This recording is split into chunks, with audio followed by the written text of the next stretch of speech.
Hello teachers, introduction to computational thinking and coding కోర్స్కు స్వాగతం. ఈ వీడియోలో మనం అన్ప్లగ్డ్ యాక్టివిటీస్ను ఉపయోగించి క్లాస్ రూమ్లో ఆల్గోరిథమ్స్ బోధించడం గురించి తెలుసుకుందాం. ఇంతకు ముందటి క్లాస్లో పల్లవి స్టూడెంట్స్కు ఆల్గోరిథం గురించి బోధించారు. ఆమె మ్యాథమెటిక్స్లో ఆల్గోరిథమ్స్ను అనుసంధానించాలని అనుకున్నారు. కానీ ఆల్గోరిథంపై స్టూడెంట్స్కు ఉన్న అండర్స్టాండింగ్ను తెలుసుకోవడానికి ఆమె స్టూడెంట్స్కు ఒక సమస్యను ఇచ్చారు. సమస్యను పరిష్కరించడానికి దశలను రాయమని వారిని కోరారు. పల్లవి వారికి ఎలాంటి సమస్య ఇచ్చారో చూద్దాం. అలిసిపోయి ఉన్న ఒక రైతు ఒక చిన్న పడవతో నది ఒడ్డున కూర్చున్నాడు. అతను ఒక పులి, గడ్డి మరియు మేకను నది దాటించి సురక్షితంగా తీసుకురావాలి. కానీ అతని పడవ చాలా చిన్నది అవడం వల్ల అతను తనతో ఒక్కోసారి ఒక వస్తువును మాత్రమే తీసుకెళ్లగలడు. మరి అతను ఈ సమస్యను ఎలా పరిష్కరించాడు? టీచర్స్, మీ అండర్స్టాండింగ్ ప్రకారం ఈ సమస్యకు ఆల్గోరిథం ఏమై ఉంటుంది? స్టూడెంట్స్ అందరూ తమ అండర్స్టాండింగ్ ప్రకారం ఈ సమస్యకు దశల వారీ పరిష్కారాన్ని రాశారు. పల్లవికి హాస్యం కలిగించే ఆసక్తికరమైన స్పందనలు వచ్చాయి. చివరగా ఆమె స్టూడెంట్స్కు సరైన సమయాన్ని ఆదా చేసే ఆల్గోరిథంను చెప్పారు. రైతు ముందుగా మేకను నది దాటిస్తాడు. రైతు పులిని గాని గడ్డిని గాని నది దాటించి మరొక దాన్ని ఒంటరిగా వదిలేస్తాడు.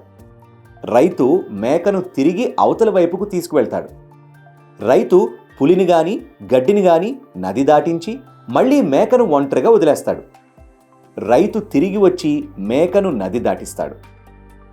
ఈ యాక్టివిటీ తర్వాత పల్లవి మ్యాథమెటిక్స్ బోధించడం ప్రారంభించారు.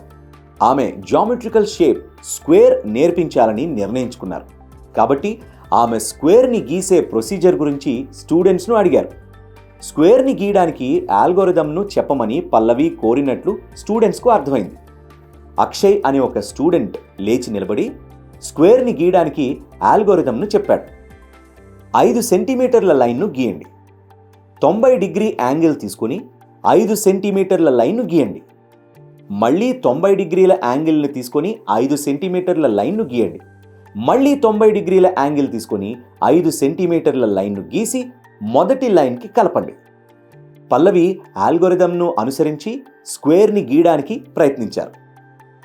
టీచర్స్, మీరేమనుకుంటున్నారు? పల్లవి ఈ ఆల్గోరిథంను అనుసరించి స్క్వేర్ని గీయగలిగారా? పల్లవి స్క్వేర్ని గీయలేకపోయారు. అందువల్ల ఆల్గోరిథంకు అవసరమైన మార్పులను కనుగొనమని స్టూడెంట్స్ను కోరారు. అప్పుడు ఒక స్టూడెంట్ ఈ ఆల్గోరిథం చెప్పాడు. 5 సెంటీమీటర్ల లైన్ను గీయండి. లైన్ ఎడమ వైపు నుండి 90 డిగ్రీల యాంగిల్ తీసుకొని సవ్య దిశలో 5 సెంటీమీటర్ల లైన్ గీయండి. టాప్ పాయింట్ నుండి మళ్ళీ సవ్య దిశలో 90 డిగ్రీల యాంగిల్ తీసుకొని 5 సెంటీమీటర్ల లైన్ గీయండి. మళ్ళీ సవ్య దిశలో 90 డిగ్రీల యాంగిల్ తీసుకొని 5 సెంటీమీటర్ల లైన్ గీసి మొదటి లైన్కి కలపండి. పల్లవి ఈ ఆల్గోరిథంని అనుసరించి షేప్ని గీయడానికి ప్రయత్నించగా స్క్వేర్ షేప్ని పొందారు. పల్లవి ఆ స్టూడెంట్ని మెచ్చుకున్నారు. ఈ సమస్యలను పరిష్కరించడం కోసం ఆల్గోరిథం రాయడానికి సూచనల క్రమం, సరి అయినత మరియు ఖచ్చితత్వం చాలా ముఖ్యమని తేల్చారు.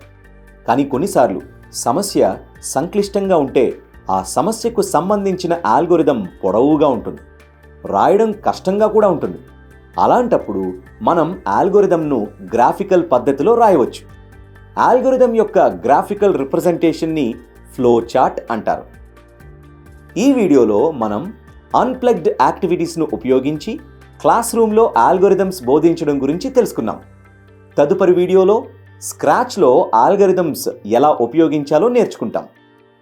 టీచర్స్, తదుపరి 10 నిమిషాల పాటు మీ క్లాస్ రూమ్లో ఆల్గోరిథమ్స్ బోధించడానికి కొన్ని అన్ప్లగ్డ్ యాక్టివిటీస్ గురించి ఆలోచించగలరా?